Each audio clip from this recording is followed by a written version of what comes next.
Welcome back to my YouTube channel. You know, I've been getting a lot of you guys reaching out and asking about triple net properties and how to break them down. So I really wanted to make sure I did it right with you. And so I asked George Pino. He's a Commercial Brokers International CEO based out of Los Angeles.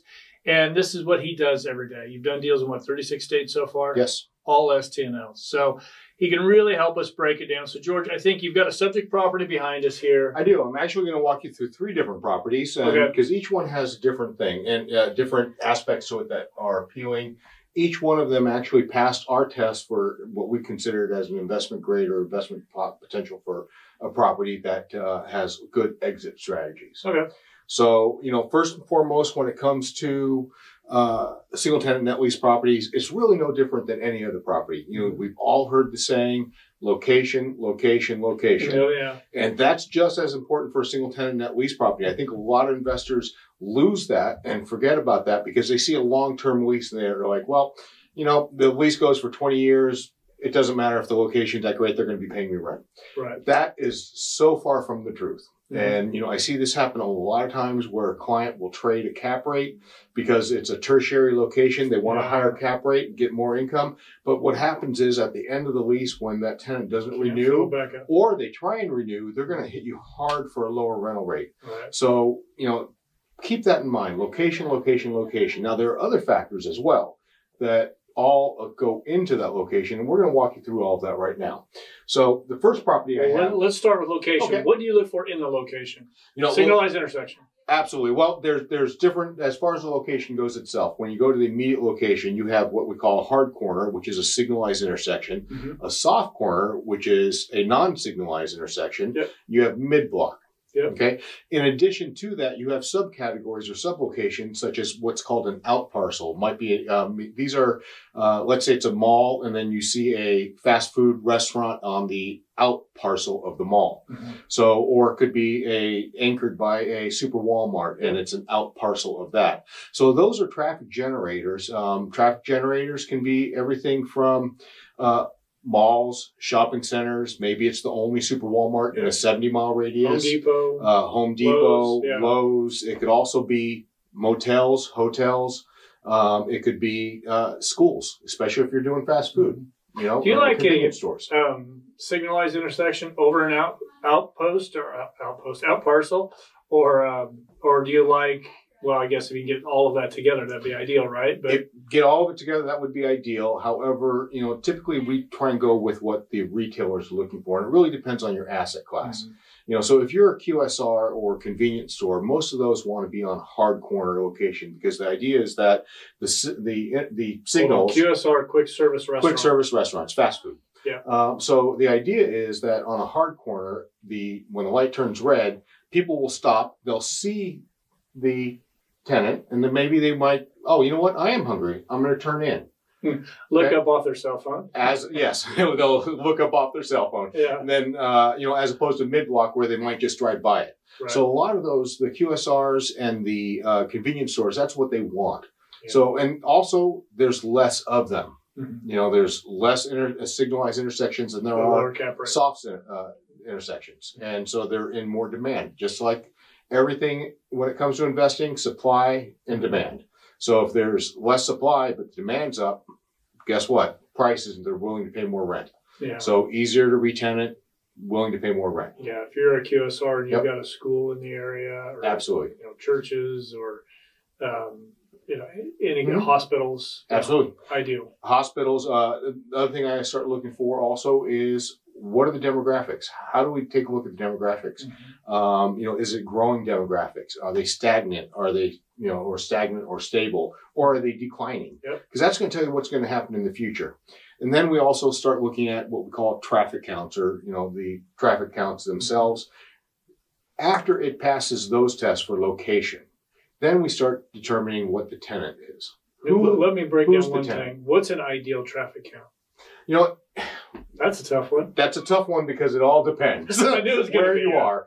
Generally speaking, though, you know, good traffic counts start at about 15,000 cars per day, vehicles per day. Really good traffic counts will get up into 30,000, 40,000 cars per day. That's a lot of people. Yeah. You know, and these are all vehicles per day that drive by it. So, and very rarely do you see those, unless you're in a very highly trafficked street, highway, and then you have freeways that they may have some visibility off of a freeway or highway that may have 70 plus thousand cars per day. I've seen traffic counts as high as 200,000 cars per day. But those are in some super dense infill areas that, if anything, it might almost be a detraction because it's so hard to stop that people want to just keep going. Yeah. Exactly. Yeah, so, keep all of that in mind. Just because it's an incredible traffic count, it may not be suitable for your use. It might be great for a billboard, but not necessarily. Yeah, exactly. Yeah. So I have 3 properties I want to walk you through. Each of them have their own benefits and negatives. And, the last thing that we talked about doing is also looking at the tenant base. And with the tenant is, are they credit rated? If not, or do they have strong guarantees behind it, if it's corporate, if it's franchisee guaranteed, and then what the cap rate is, because it's all about risk versus reward. So shorter term leases may have more risk potentially. That can be mitigated by location. Yeah, so I want to touch on if you have a franchisee and you're the landlord, you've got your thing about going out and finding somebody to replace. What's the size of the franchisee you like to see? Typically at least 15 units or more, or even stronger than that. Stronger than that. What I typically like to do is I like to use what banks use for their metrics. Okay. And most banks are in that 25 to 30 unit range. So I typically try and do at least 30 units that are guaranteeing the lease. Okay. Okay. Now, there are some times where it may be worthwhile to go with a less strong of a guarantee, maybe, especially if you're paying cash. Yeah. You don't have to worry about doing a mortgage in case they go dark or if they're having any issues. But if the location is pristine and the concept is really good, like a growing concept that's very popular, it may be worthwhile to get in it because you're going to get in at a higher cap rate. And then as that company grows, the cap rate should compress. Example is probably about 6 years ago, I was showing a lot of Raising Cane's to my clients. Mm-hmm. And at that time, they're trading in the mid to high 5 cap rate range. Okay. As they grew and became a little bit more of a national presence and their numbers are doing outstanding as far as the AUVs, average unit volume. You're catching on. Yeah. Average unit volume that they do on an annual basis. As those numbers grew, they're number 2 now after Chick-fil-A. Are they really? Those numbers, their cap rates compressed. So all my clients who bought these at 5.5, 5.75 caps, they have almost, not quite, but almost doubled their money because a lot of them are trading in the 3.5 to 4 cap rate range. Wow. So, they've definitely gained 50, 60% in equity just in 4 or 5 years. So that's an idea of where you're really targeting who the tenant is and you're putting a little bit more weight on the tenant and the growth, but also tying into that the location. Yeah, and you've got to always think about who's the tenant. You got to know the company as well. You find the great location, right? But you also want to find a great company to go in that location. Absolutely. Or if you're going to go for a higher risk and they end up going out, you want to make sure you've got to be in a good enough area that you can replace them. Yeah, in some cases, actually, you may not even want that tenant there and you're hoping that they fail or go dark or cancel because you have such a great location that someone else is going to pay a lot more for. Yeah. Or someone else will pay the same rent, but it's a higher quality tenant that trades at a lower cap rate. Those are all different ways to increase your value on a property for a single tenant net lease. So on this particular property, this was very unique. This is a 7-Eleven. It's located in Delaware, in Newark, Delaware. And actually, it's located right next to the University of Delaware. What's interesting about this is most 7-Elevens trade at about a 4.25 cap with new leases, maybe a 4.5 cap rate. With brand new leases. This is trading at 6.68 cap. And we actually, this is a case study where a client of mine did buy it, but we bought it for even better, lower than the asking price.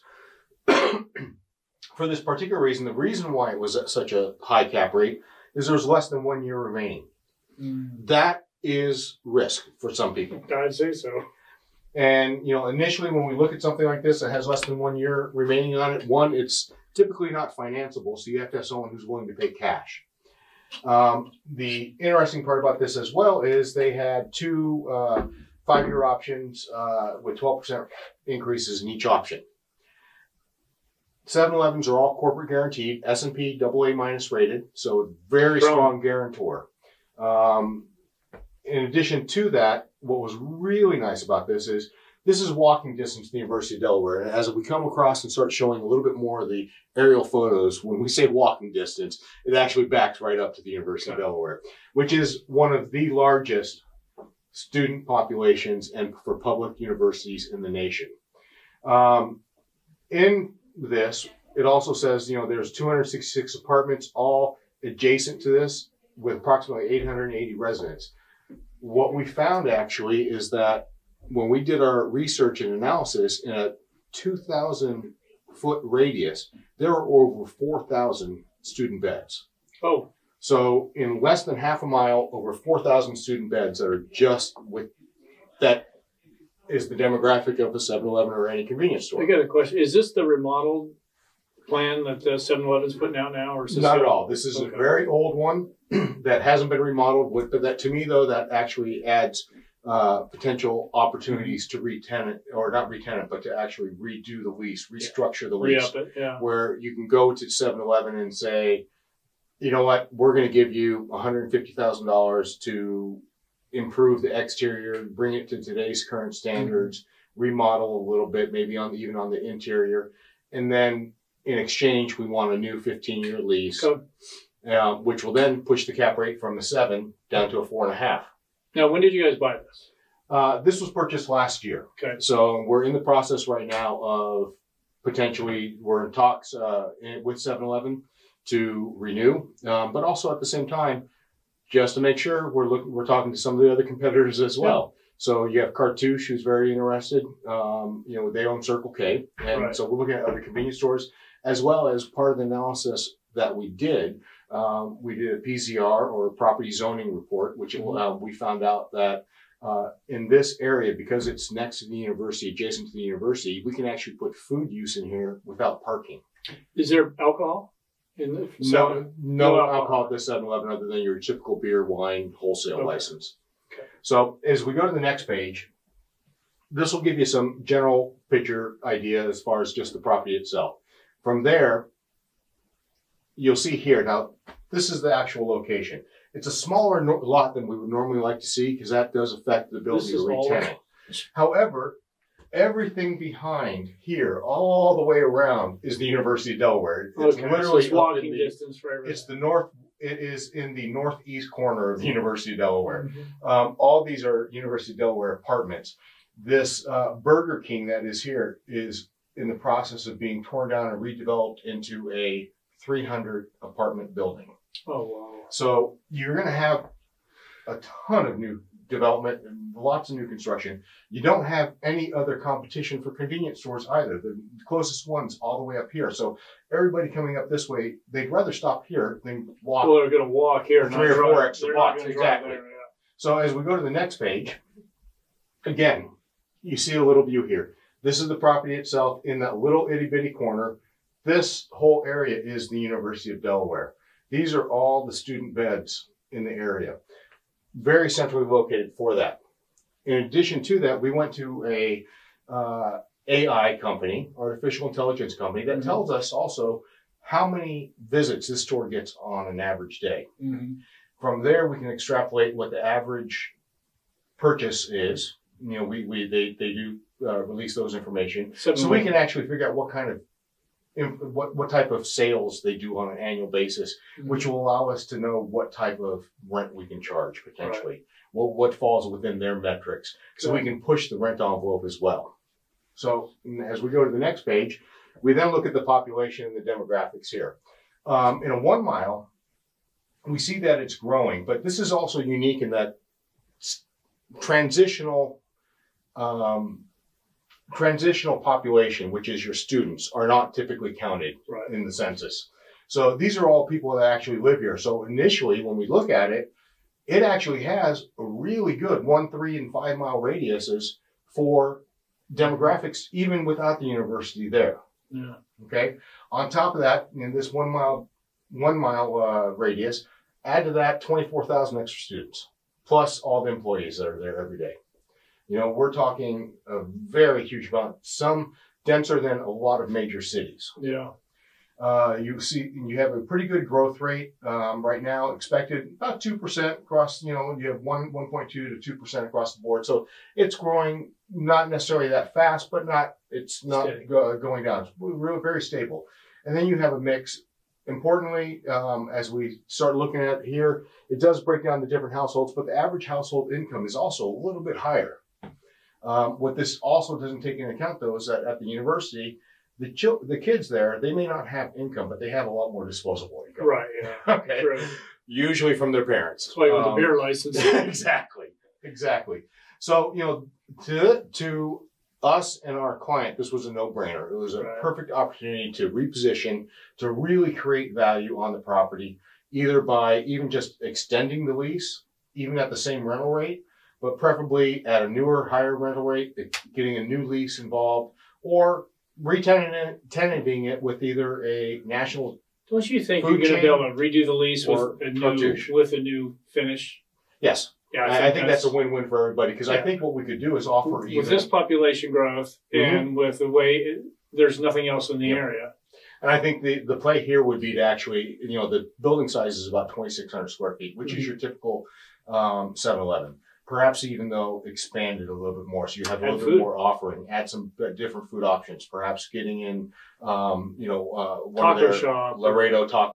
They're not so much on the East Coast yet, but they're getting there, and something along those lines. I think if you could do that, then it's going to be a huge win for block everybody. Construction, man. It's absolutely put in the easy kitchen. to add on to. Yeah. Absolutely. So this is the other property, the next property, actually, the second one out of the three that we'd like to kind of give an indication to. And the reason why I wanted to really show this property is that it has a lot of the fundamentals going for it, except for the guarantor. Is it near a university as well? University Drive? University Drive. You would think it is because of the name, but actually there is absolutely no university near here. However, there is a school thought we had a theme that's real close that we do like, and that's one of the main reasons my client ended up purchasing this property. So the client in question was actually a relatively astute investor. She owns 10 properties, single-tenant net lease properties throughout the country.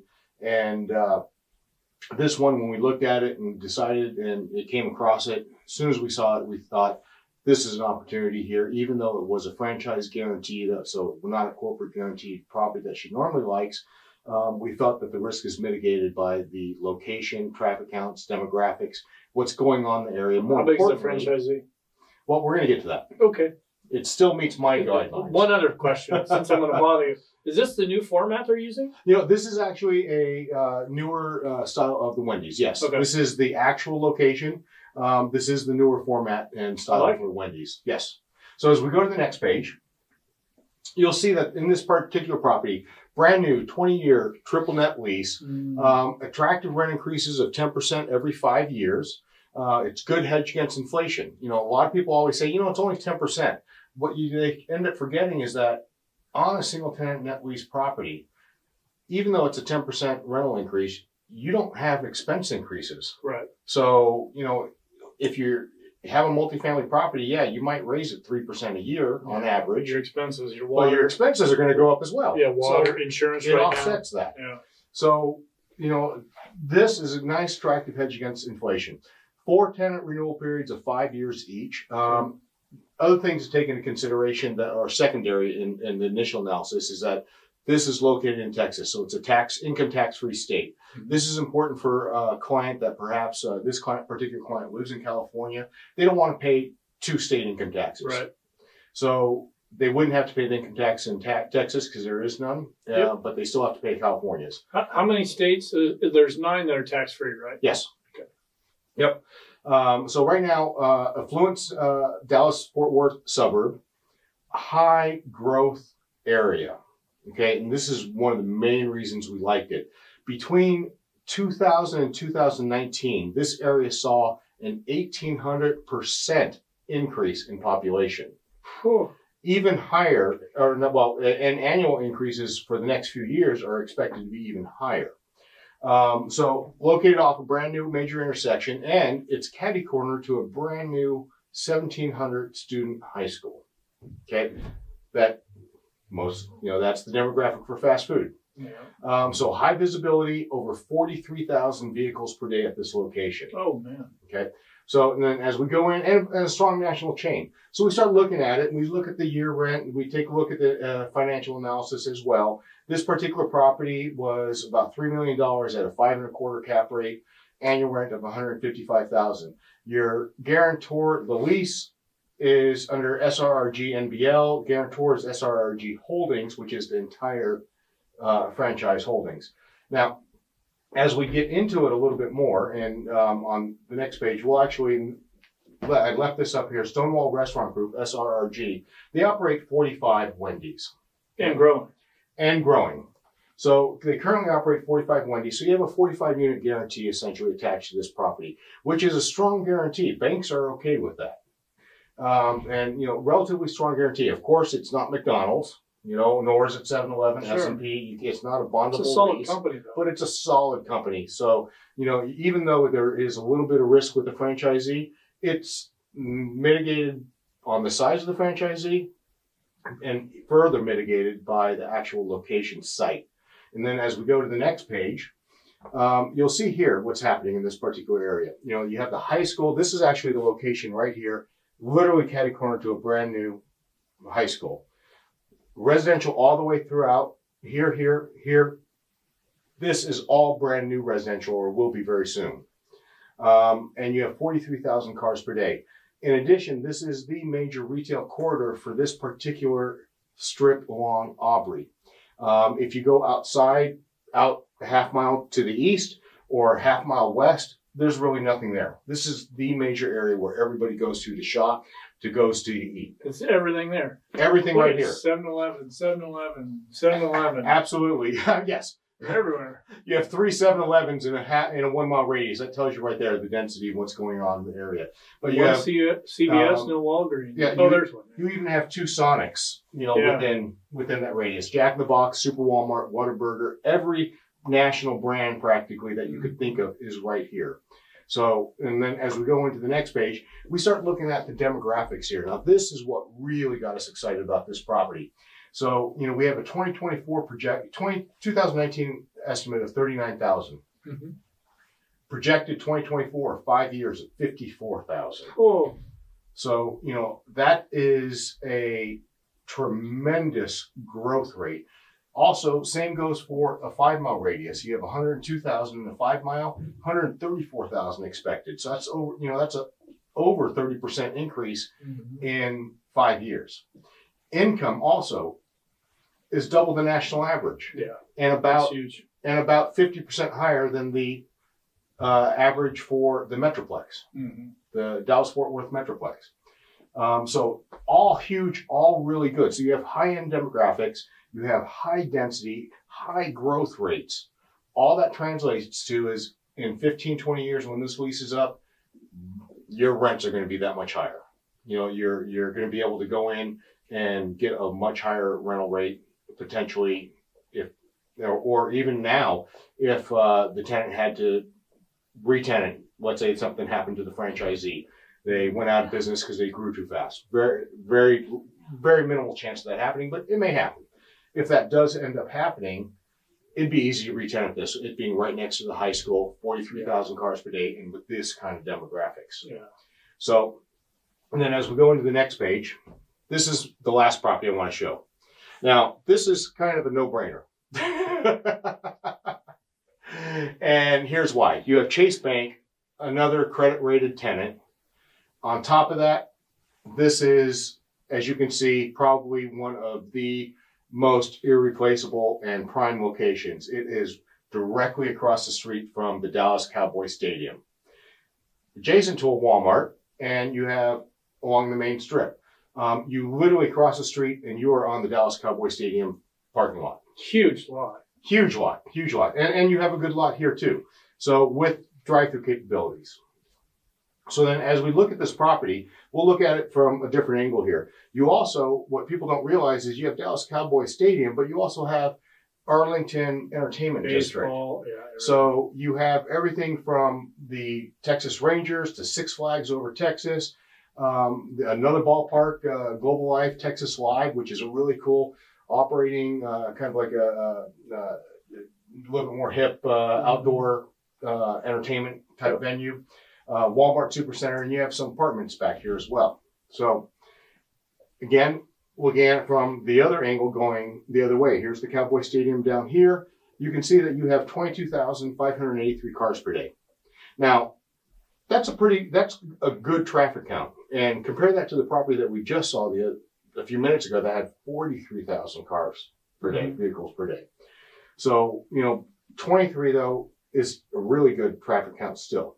And then you start looking at what's in the immediate area. And the reason why I'm looking at what's in the immediate area is I want to see if what happens here, who can I re-tenant this with?